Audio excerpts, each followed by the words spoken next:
Bonjour à tous et à toutes. Cette petite séquence qui vient d'arriver m'est utile parce que le niveau de dopamine a augmenté. Ben oui, et juste après déjeuner, c'est plutôt utile. J'ai 45 minutes pour vous partager une histoire, une intuition, une recherche. C'est mon intention aujourd'hui, pas plus. Vous partager ce qui, un jour, a été une idée qu'on a transformée. Et voilà. Et en plus, je me suis demandé si mon histoire, que je vais vous partager en quelques minutes, alors que j'ai 500 coachs agiles devant moi, si c'était de l'ordre de l'agilité, parce que c'est vrai, il nous arrive des choses, c'est toujours intéressant de voir exactement ce qui se passe finalement pour nous. Comment j'ai structuré en fait cette petite intervention? 3 temps. Un temps où je vous raconte notre histoire, l'histoire de l'Institut FAI, également l'approche Appreciative Inquiry, parce que c'est une méthode, mais c'est aussi une approche. Et puis un cadre de référence. Voilà un temps sur lequel je voulais échanger avec vous. Puis, il y a une méthode à laquelle nous formons. Là aussi, je vais vous présenter succinctement les différentes phases de cette méthode. Bien sûr, si certains trouvent que ce n'est pas assez concret, à vous de gérer votre frustration et d'aller chercher sur Internet. On a écrit des livres. Et puis, vous allez expérimenter. C'est-à-dire que vous allez vivre une vraie séquence appréciative. C'est celle-ci. On gardera du temps ensuite pour un échange, pour des questions. Voilà ce que je vous propose en 45 minutes. L'histoire, en fait, s'est produit il y a 15 ans. On a eu un livre dans les mains, Jean Pagès et moi-même, qui s'appelait Appreciative Inquiry Handbook. C'est un manuel qui relatait déjà des recherches. Et en fait, de ce livre, on en a fait quelque chose. C'est-à-dire qu'on a étudié comment utiliser les principes de ce livre, la méthodologie. On est allé dans les entreprises et puis nous avons expérimenté en 2003, 2004, 2005. Et on a eu des retours d'entreprises qui nous disaient « Sinon, c'est vachement bien votre méthode, focaliser sur les réussites, sur les forces, ça nous change des diagnostics des problèmes. » Donc voilà une première surprise qui nous a intéressés et de voir des collectifs emplis d'énergie, un peu comme ce que vous venez de vivre, en disant « Tiens, focaliser tous ensemble sur qu'est-ce qui a réussi dans notre entreprise, mais comment nous avons fait pour réussir, on n'avait pas l'habitude de ça. Tiens. » Donc on a continué notre expérimentation. Et puis, en fait, eh bien, on a mis notre recherche dans des livres. On a continué notre route. Ensuite, on s'est dit, tiens, ça vaudrait le coup d'aller aux États-Unis. J'ai été me former à l'université de Cleveland, qui est le berceau de l'approche. Et on a aujourd'hui un partenariat. Alors ça, ce sont les créateurs de la démarche appréciative. On a un partenariat avec l'université de Cleveland. On a continué notre histoire et puis on a eu le bonheur d'être sélectionné pour le congrès mondial qu'on organise l'année prochaine à Nice. Donc là, j'allais dire que 15 ans après, en partant du bouquin qu'on a eu dans les mains, arriver à avoir ce congrès organisé. Aujourd'hui, l'IFAI a formé près de 1000 personnes. Nous avons des centaines d'expérimentations, que ce soit dans des entreprises, mais aussi à l'hôpital, avec des avocats, avec des juges, avec des enfants, avec des enseignants. Donc ce que je vous présente là, ce n'est pas une méthode uniquement destinée aux entreprises, c'est destiné à tout collectif humain. C'est-à-dire tout collectif, qu'il soit sportif, une association, un parti politique, une communauté urbaine, une ville. On a des expérimentations à la ville de Nice. Voilà, donc c'est pour ça que c'est important que vous ne focalisez pas sur une méthode destinée à l'entreprise. J'allais dire une entreprise dite humaine, ça c'est possible. Comment ça a démarré? En fait, l'Appreciative Inquiry est née en 1986, donc ça fait 30 ans, un peu plus de 30 ans. Vous avez un thésard qui s'appelle David Coquille, et dans un laboratoire de sociologie des organisations de l'université, qui doit faire sa thèse. Et quand on fait une thèse, il faut un objet de recherche. L'objet de recherche, c'était une clinique, la clinique de Cleveland. Et donc, comme tout thésard, ils ont questionné le personnel médical, administratif aussi, les médecins, les chirurgiens, les aides-soignantes, les infirmières. Et ils ont remonté un certain nombre d'informations. Simplement, ils ont remonté des informations qui étaient plutôt négatives. C'est-à-dire qu'ils ne comprenaient pas pourquoi les gens, quand on leur pose des questions, en faisant un diagnostic social et de fonctionnement, les personnes remontaient naturellement et spontanément des dysfonctionnements, des problèmes, des difficultés, que ça. Et ramenant ça auprès de leur tuteur, de leur maître de stage, la question qui se dit, mais pour obtenir ce type de réponse, quelles questions nous posons? Donc si on a des réponses négatives, sont-elles liées aux questions que nous posons?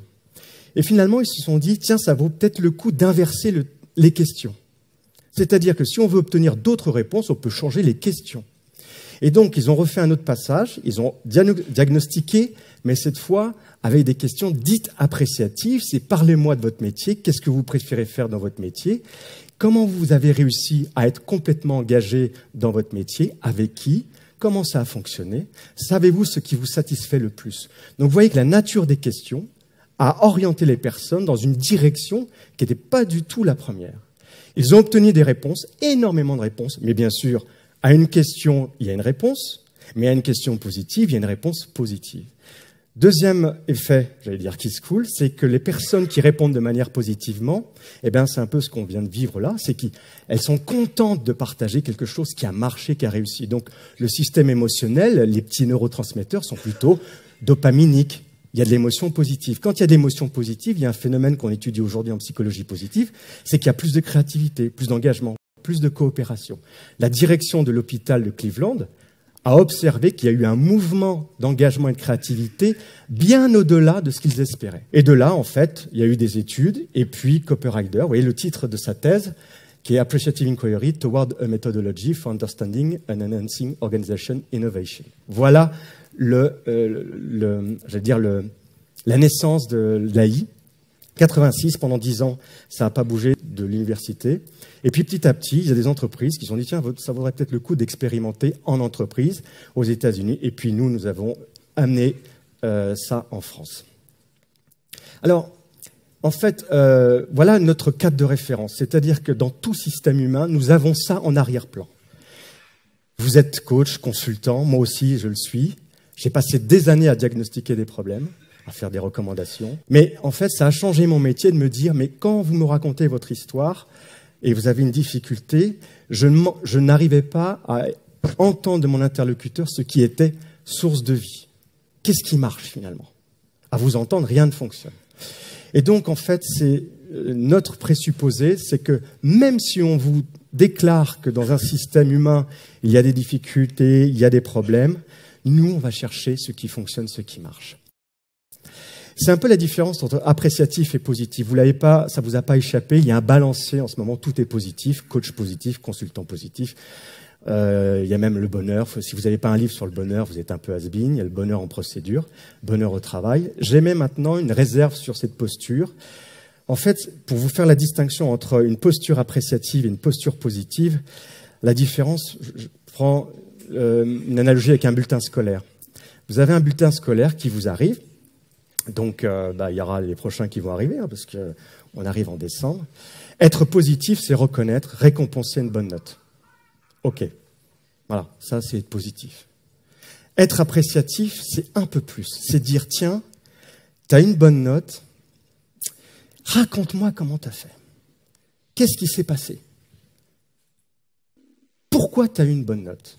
Et vous voyez que le pourquoi, il se place auprès d'une intention positive, parce que ça aurait pu être, et c'est largement le cas, pourquoi tu as eu une mauvaise note. Donc on a réutilisé l'attribution causale à quelque chose qui fonctionne. Ça, c'est juste pour vous parler de la posture appréciative. Donc ça veut dire que dans une organisation humaine, quand quelqu'un ou une entreprise dit « oulala, il y a un baromètre social catastrophique, il y a un désengagement, les gens sont démotivés », et en plus c'est vrai puisque je vous en parle, nous cherchons... Il y a forcément des choses qui fonctionnent dans votre entreprise. Il y a encore des éléments qui sont engagés. Comment ils font, eux? Qu'est-ce qui se passe? Voilà la posture appréciative. Donc, apprécier, c'est pas être positif béatement. C'est vraiment, et c'est le terme inquiry. Inquiry, c'est enquêter, explorer, et bien sûr, dans une orientation positive. Alors, voilà des phrases clés. Qui, en fait, nous gouvernent. Donc, je vous laisse les lire. Je ne vais pas rentrer dans le détail de chacune d'entre elles, mais voilà, on s'aperçoit que quand quelqu'un vous parle avec un certain langage, son langage révèle la réalité qu'il a de son environnement. Donc, il suffit parfois de changer la manière dont on s'exprime. Tout ce qu'on étudie grandit. Donc, quand vous étudiez un problème, vous le faites grandir. Combien de fois nous voyons que des problèmes deviennent très importants parce qu'on multiplie la taille du problème rien que par le langage. Mais par une réussite, c'est pareil. Si on demande à quelqu'un qui nous parle d'une réussite, ce qu'il étudie, va devenir plus grand dans sa perception. Voilà, on parle aussi, si on veut commencer à changer quelque chose, changeant la manière de s'exprimer, changeons notre langage. Nous parlons de langage appréciatif, c'est-à-dire c'est une autre forme de langage, c'est du français, mais on est plutôt dans quelque chose qui est dynamique, qui donne envie, qui est attractif, ambitieux et désirable. Et il y a la possibilité de trouver des mots qui sont vraiment porteurs de sens, alors que dans les entreprises, on s'aperçoit que ça tourne auprès de 10 mots, pas plus. Cette phrase, quand on explore, on apprend. Quand on apprend, on change. Et puis, moi j'adore celle-ci, c'est « do good in order to do well », c'est-à-dire que pour que les organisations, vous savez, tendent vers l'excellence, tendent vers tout un langage qui de tendre vers quelque chose de plus haut, plus grand. En fait, on s'aperçoit que les systèmes humains grandissent plus et davantage à partir de ce qui marche. Il y a un merveilleux paradoxe que je propose aux clients qui me demandent de parler de l'appreciative inquiry et je leur dis, est-ce que vous êtes prêts à résoudre un problème à partir de ce qui marche bien? Vous voyez, ça c'est intéressant parce que ce paradoxe-là, il dit, tiens, comment ça, on résout un problème à partir de ce qui marche et ce qui fonctionne bien? Vous êtes sûr? Vous vous trompez pas de philosophie? Ben non, en fait, aujourd'hui, au bout de 15 ans et 30 ans, on s'aperçoit que des systèmes humains qui sont dans des grandes difficultés ont pu grandir et changer à partir de leur réussite et de leur force. Alors, je continue sur l'approche. Les disciplines associées, en fait, on s'aperçoit que dans la démarche que je vais vous présenter après, il y a plein de disciplines connexes. Peut-être que celles-ci, certaines d'entre elles, vous les connaissez. Le constructivisme, hein, c'est la réalité. Les neurosciences, quand on raconte une histoire, vous allez le faire, eh bien, il y a un niveau de dopamine, sérotonine et d'ocytocine qui se met en place. On s'aperçoit qu'avec les neurones miroirs, depuis les années 90, on répond à l'empathie. Sociologie des organisations, c'est le berceau. On a même étudié le lien entre le sentiment d'efficacité personnelle, c'est la croyance de pouvoir y arriver. Quand je raconte une réussite, j'augmente ce niveau de sentiment d'efficacité. Et ça, c'est vraiment important dans les organisations. Bien sûr, c'est une approche narrative et on passe par du storytelling, c'est-à-dire qu'on raconte une histoire. Aujourd'hui, on a des expériences, par exemple chez Michelin ou dans d'autres systèmes, où par 500, par 600, voire par 1000, chacun raconte une histoire. En fait, l'idée, c'est de redonner du sens au mythe dans ce qu'il a de meilleur. Naturellement et spontanément, les entreprises ou les organisations, si on leur laisse la parole, sont plutôt dans des informations neutres ou un peu déficitaires. Rarement, naturellement et spontanément, sont dans des informations dites vraiment appréciatives, c'est-à-dire qui mettent de l'embellie dans leur organisation. Voilà à peu près les disciplines associées. Quelques éléments de méthode. Alors, je sais que vous êtes coach agile, il y a de la méthode. Voilà quand et dans quel domaine on peut utiliser l'approche appréciative. Vous avez à peu près ces exemples-là. Accompagnement au changement, organisation du travail, leadership, formation. On a des exemples sur la sécurité au travail, je vous en parlerai. Communication, convention d'entreprise. Actuellement, on travaille avec le pôle de psychiatrie de l'hôpital de la Timone avec 600 personnes. Où ils vont raconter, c'est des métiers très très durs en psychiatrie, donc ils vont raconter une réussite dans leur métier de médecin. On travaille avec des enfants, des enseignants. Voilà le type d'application. Tout, a priori, tout problème qui a une destination d'être résolu par un collectif peut faire l'usage de l'appreciative inquiry. Voilà les domaines d'application. 3 exemples. Sécurité au travail, vous avez au centre de la France une grande entreprise française qui travaille le caoutchouc, qui habille les roues, qui supporte l'ASM Clermont, difficilement, parce que parfois ils loupent pas mal le final, mais enfin depuis quelques années c'est terminé. Oui. Mais... J'ai vu France, Sud-Afrique et on a perdu très peu, mais je suis un fan de rugby. Sécurité au travail, quand vous avez l'indice de sécurité au travail qui augmente, ça veut dire qu'il y a des accidents et des incidents dans les usines. Le réflexe de nos amis, la gérance de Michelin, je l'ai dit, c'est de focaliser sur le problème et de comprendre pourquoi il y a un problème. Donc, vous allez questionner les ouvriers dans les usines.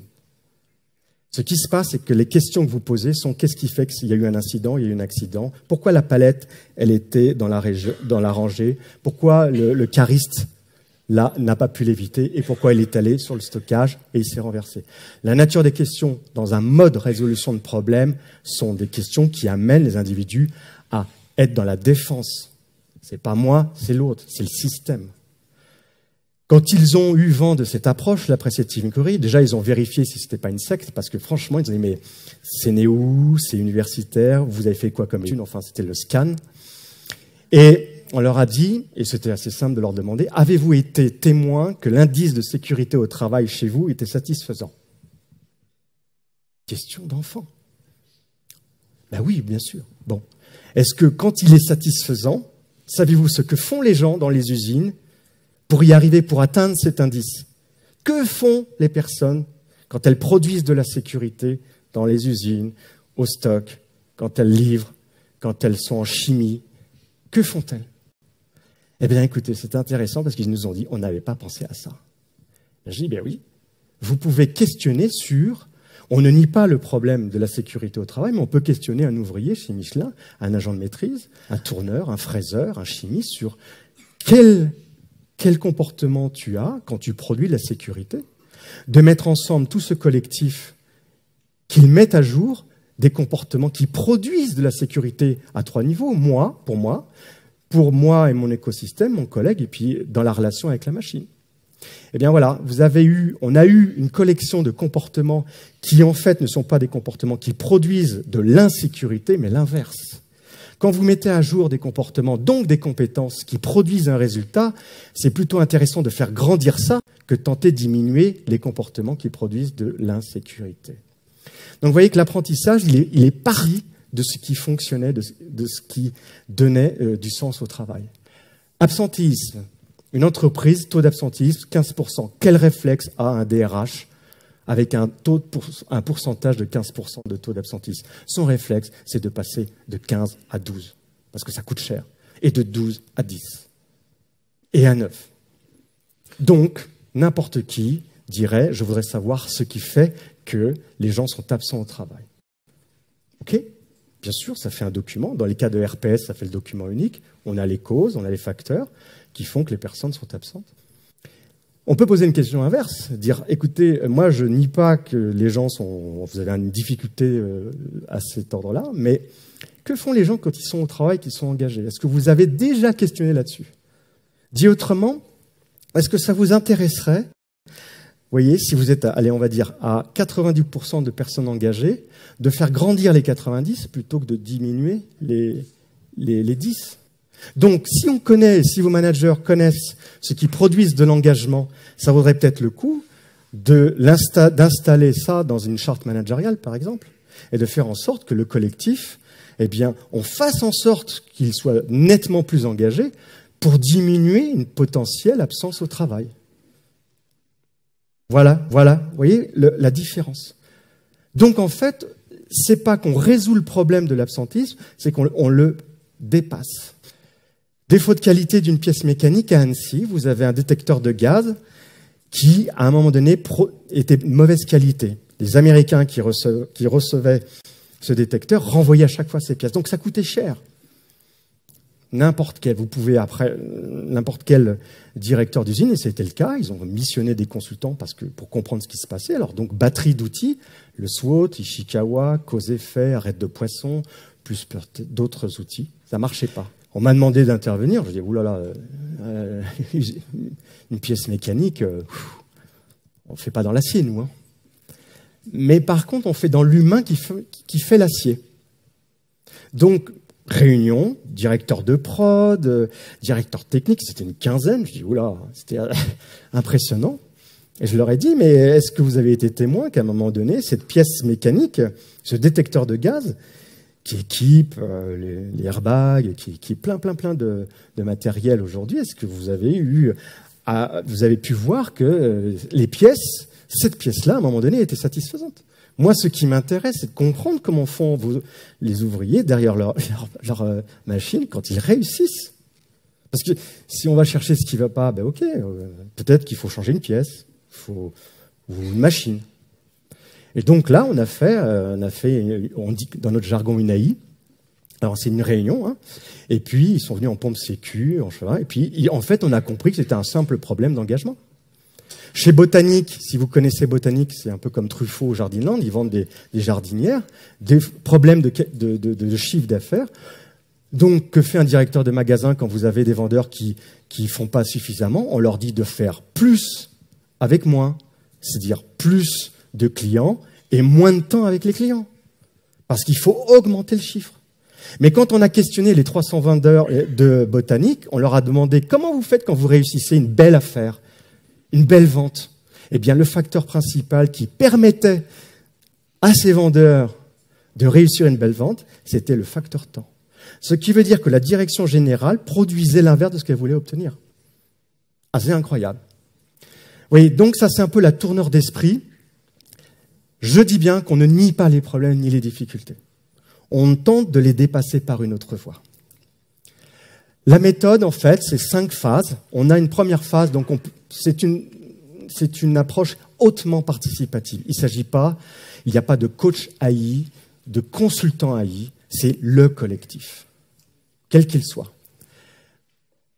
On décide, première phase, on décide du projet. Qu'est-ce que l'on veut vraiment, vraiment? C'est la question que l'on pose. À partir de ce problème, qu'est-ce que vous voulez vraiment, vraiment? Ensuite, on va, par rapport à un sujet, on va, vous voyez que dans l'histoire de la vente ou dans la sécurité au travail, ici, apprécier le meilleur de ce qui est, c'est-à-dire que la question qui est posée, c'est raconte-moi quand tu as réussi à faire une belle vente, plutôt que raconte-moi quand ça s'est pas bien passé. Donc la notion de découverte, c'est de mettre ensemble des personnes, et vous allez expérimenter, qui vont raconter une réussite, d'une part, mais qui vont aussi comprendre pourquoi ça a marché. Est-ce que vous avez été, à un moment donné, éduqué à comprendre comment vous avez réussi une bonne note à l'école? Non. On a tous été flagellés parce qu'on n'a pas vraiment eu un bon résultat dans une matière. Donc on n'a pas appris à rechercher les causes d'une réussite, vraiment. Dans le monde du sport, ils le font. Pour le coup, ils le font. Quand on découvre ce qui marche, ce qui fonctionne, vous avez une autre phase qui est la phase devenir. C'est par rapport à ce qui marche, qu'est-ce que l'on souhaite, qu'est-ce que l'on veut. Donc, vous voyez, il y a une projection vers l'avenir. Ensuite, quand vous avez une projection vers l'avenir, eh bien, la phase décision, la phase design, c'est le mettre en œuvre. Et puis, on déploie avec les actions.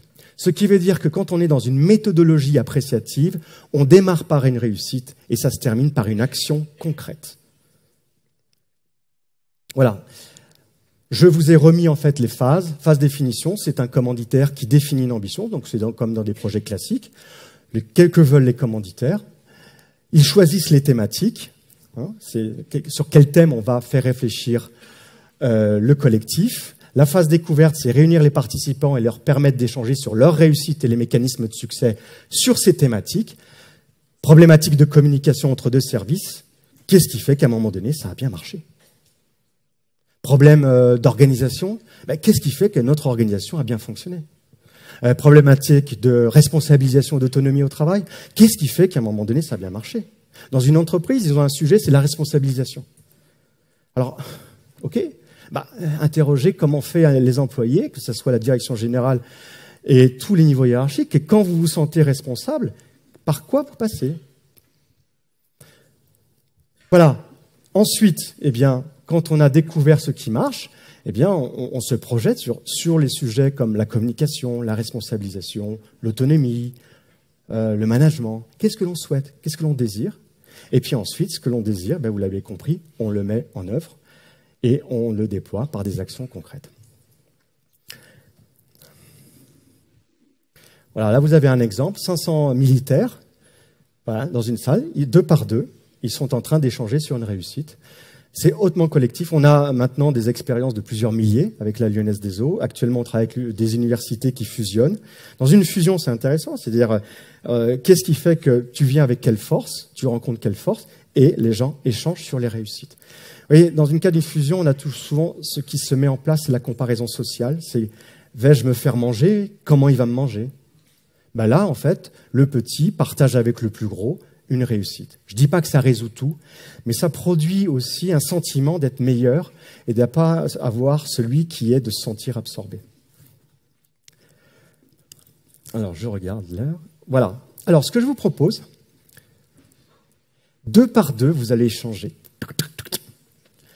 Racontez un moment professionnel au cours duquel vous avez été pleinement engagé avec le sentiment fort d'être parfaitement agile dans cette situation. Alors, généralement, quand on pose ce type de questions, c'est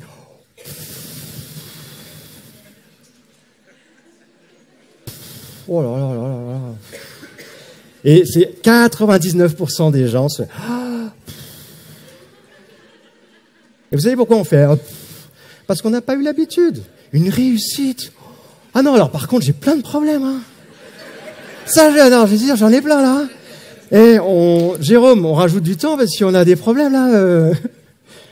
Ah bon. Au fond, quelles sont les 3 motivations profondes qui vous ont amené ici à Agile Grenoble, partagées 2 par 2, 5 minutes chacun. C'est juste créer un échange. Et ensuite, on se retrouve pour partager.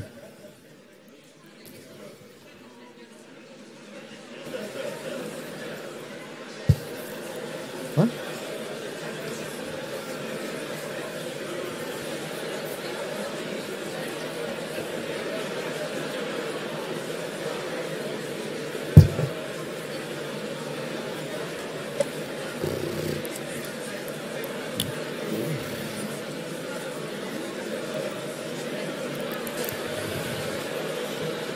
Ok. Time.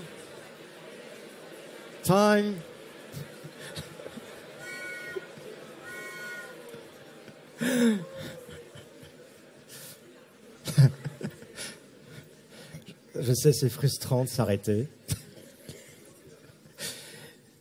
Je respecte le temps, Jérôme. It's your time. Quelles sont les réponses que vous souhaiteriez obtenir? Il reste 10 minutes. Comment on fait là? Il faut balancer le... Putain.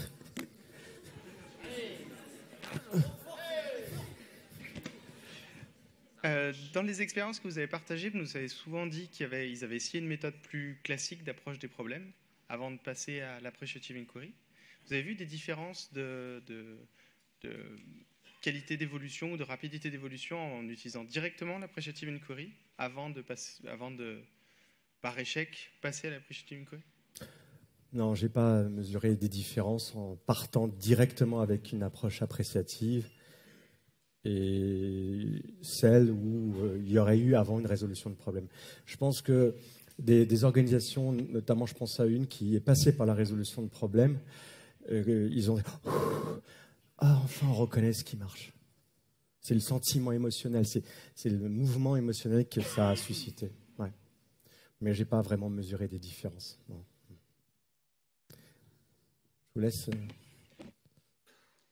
Du coup, je rebondis sur ta question. Est-ce que vous avez ressenti qu'il y avait besoin que les gens essayent la résolution de problèmes classiques et être confrontés à un échec pour derrière se dire il faut essayer différemment et on ressentit ce souffle différent, ce nouveau souffle en utilisant l'appreciative inquiry?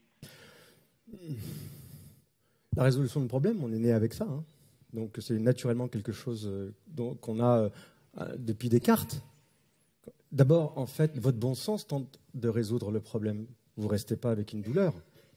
Donc, on est né avec ça. Ce qu'il y a, c'est que c'est dans la lignée du biais cognitif que nos anthropologues ont décrit. C'est-à-dire que pour me défendre avant, j'avais besoin d'être en colère et de mesurer une difficulté dans mon environnement pour me protéger.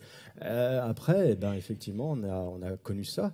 Les antibiotiques sont passés par une résolution de problème, la technologie et l'industrie par une résolution de problème. C'est parce qu'on a analysé les problèmes qu'on a évolué.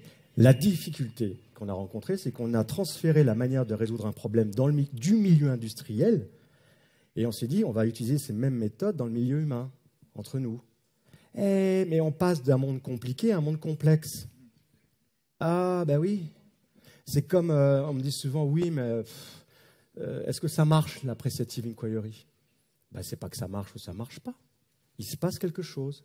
Regardez les questions que vous avez posées, il se passe quelque chose. Enfin, vous voyez, comme le mariage, et votre fils vient voir, dis donc papa, ça marche le mariage?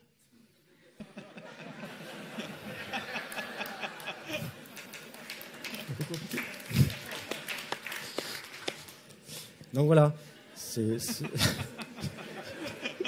enfin dans mon cas ça n'a pas marché. Hein.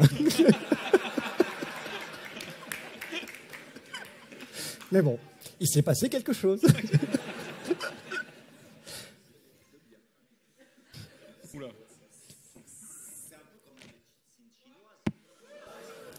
C'est un peu comme là. Bonjour. Oui, c'est intéressant, c'est-à-dire quand vous avez mal au dos, on masse le pied.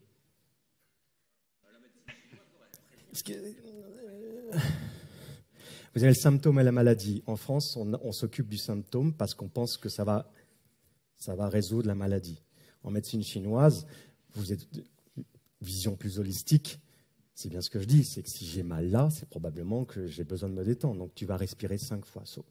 Donc oui, il y a une espèce. Je me méfie quand même de la notion de pensée chinoise parce qu'aujourd'hui, la pensée chinoise, ils produisent comme des malades, donc ils sont. Mais peut-être que oui. Ouais. C'est-à-dire qu'on a une pensée systémique. Voilà. Alors qu'on est plutôt régi et gouverné par une pensée analytique. Mais vous qui êtes agile, normalement, vous passez de l'analyse au système. C'est-à-dire que, vous voyez, on n'analyse pas la Lune et la Terre pour étudier les marées, on étudie la relation entre les deux. Par ici. Donc si j'ai bien compris un peu la méthode, c'est vous vous basez très fortement sur les expériences passées de ce qui s'est bien passé. D'ailleurs, vous commencez souvent par la question, est-ce que vous avez été témoin de ce qui s'est bien passé? Est-ce qu'il arrive d'être dans des cas où on dit, ben non, j'ai jamais été témoin, et dans ce cas-là, qu'est-ce qui se passe? Je m'attendais à une question comme ça. Eh bien, on ne peut rien faire. C'est dommage. Vous voyez, en fait, j'appelle ça des questions stupides. Merci. Mais pas vous, vous n'êtes pas. On est. Imaginez, qu'est-ce que j'appelle une question stupide? C'est une question. Par exemple, vous vous rendez compte si tout le monde fait comme vous? Mais non, la probabilité pour que tout le monde fasse comme moi, ça n'existe pas. Donc, vous voyez, en fait, je ne vous juge pas, évidemment. C'est qu'en fait, si j'ai pas été témoin qu'à un moment donné, c'est pas marché. D'abord, mon cerveau m'a hacké ça. Il m'a kidnappé le fait que je ne me souvienne pas. Il est impossible que ça n'ait pas bien marché. Sinon, ça s'appelle quoi la mort? Ça n'existe pas.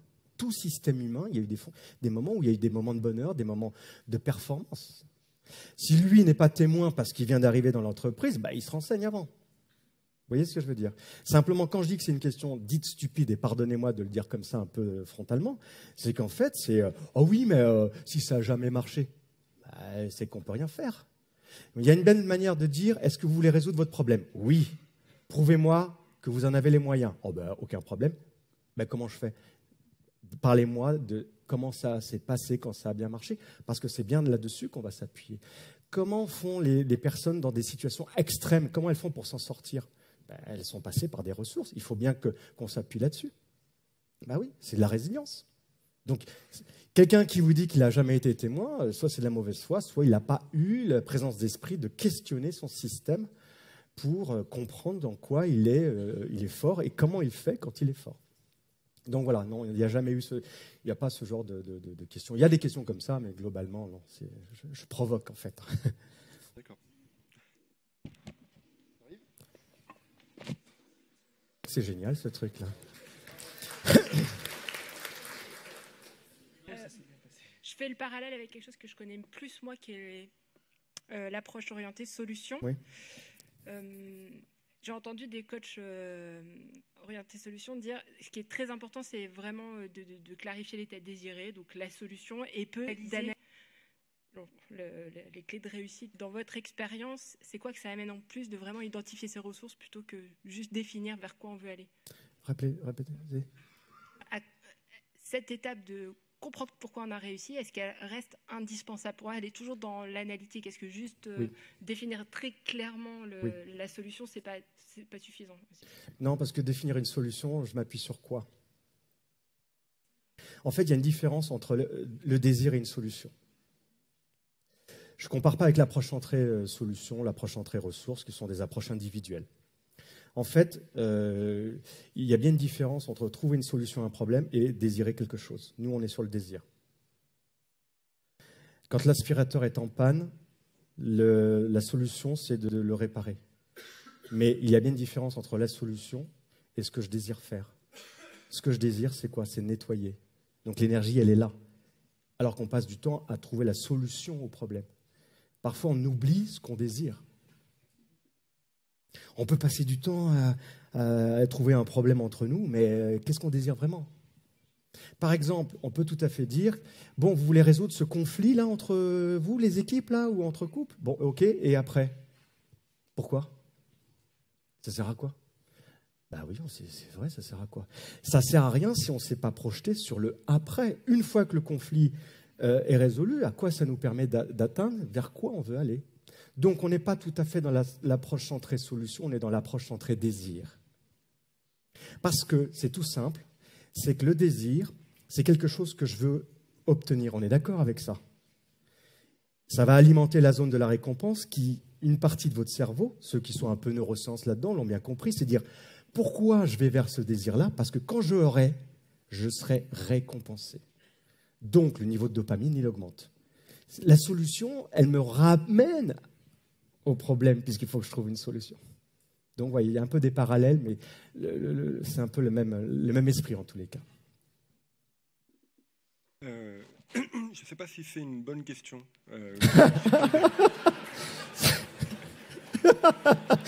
J'adore cette prudence. Non, l'idée, c'est une métaphore. Si je suis malade, et que je me pose la question comment je fais d'habitude pour ne pas être malade, et que la solution, c'est je mange bien, je fais du sport, etc., en quoi ça me permet de sortir de ma maladie? Parce que le problème, il n'est pas... là, j'ai un problème qui est immédiat, qui est je suis malade et il faut peut-être prendre des antibiotiques et j'aurais beau bien manger, bien, etc., ça ne résoudra pas le problème. Oui, mais en fait, vous savez, ce qui se passe, c'est qu'on... je vais prendre un schéma, vous êtes en... imaginez, -5, 0, +5, ça va? De 0, c'est l'état neutre. Je suis absent de problème, absent de maladie. Quand je ne vais pas bien, je suis entre 0 et -5. Notre réflexe, tout, c'est de passer dans la zone insatisfaisante à « je n'ai plus de maladie, j'ai plus de problème ». Oui, mais est-ce que je suis heureux? Il manque une dimension. L'Organisation mondiale de la santé, depuis 1900, a dit être heureux et bien, c'est pas uniquement une absence de problème, c'est être bien portant physiquement, psychiquement et socialement. C'est-à-dire que dans l'appreciative inquiry, on dépasse la résolution de problèmes, on va au-delà. Pourquoi on va au-delà? Parce que les systèmes humains reviennent vers les états initiaux. On dit oui, le naturel revient au galop. Si vous voulez regardez l'école du ski français, le plaisir, ils disent le plaisir, ça s'apprend. C'est-à-dire qu'il faut apprendre. Plus on passe, on fait des boucles pédagogiques sur les réussites, qu'est-ce qui marche, qu'est-ce qui fonctionne, plus on amène les systèmes humains à non pas être tout le temps dans la résolution de problèmes, ni dans la prévention, mais être dans une phase qui est au-delà de l'absence de problème. Un couple, il s'occupe de lui quand il a une difficulté. Il communique sur ce qui ne va pas. Mais quand ça va bien, est-ce qu'il communique? C'est normal. On a rangé ce qui est exceptionnel et extra-ordinaire sur l'étagère, c'est normal. Donc votre cerveau, il est prisonnier. Notre idée avec l'appreciative inquiry et tout le courant de recherche en psychologie sociale, psychologie positive, en neurosciences, c'est de nous apprendre à sortir du fameux biais négatif qui est de dire il faut rendre exceptionnel quelque chose qui fonctionne, qui marche, pour habituer nos neurones à prendre l'élément de ma vie qui est vitalisant pour communiquer dessus. Sinon, on reste sur, puisque c'est normal, entre nous, chéris, on n'a pas besoin de communiquer, puisque ça va bien. Et vous voyez, c'est ça le truc. Regardez le biais négatif, on tord le cou au biais négatif. Quand vous prenez votre voiture, est-ce que vous dites « chouette, elle marche »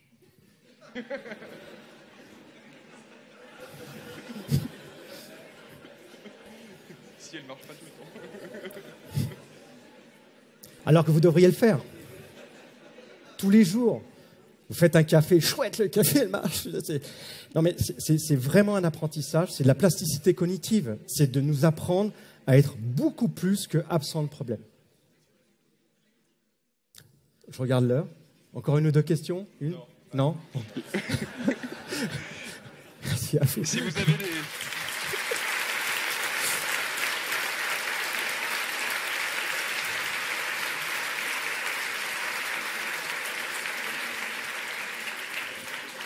Si vous avez des questions, Jean-Christophe est encore là cet après-midi, vous pouvez le croiser, vous l'avez déjà vu. Hein. Maintenant. Pile poil. Hein. Merci à vous. Alors, si, en rentrant ce soir, vous savez, quand on rentre, ta journée? Non, c'est raconte-moi un bon moment de ta journée.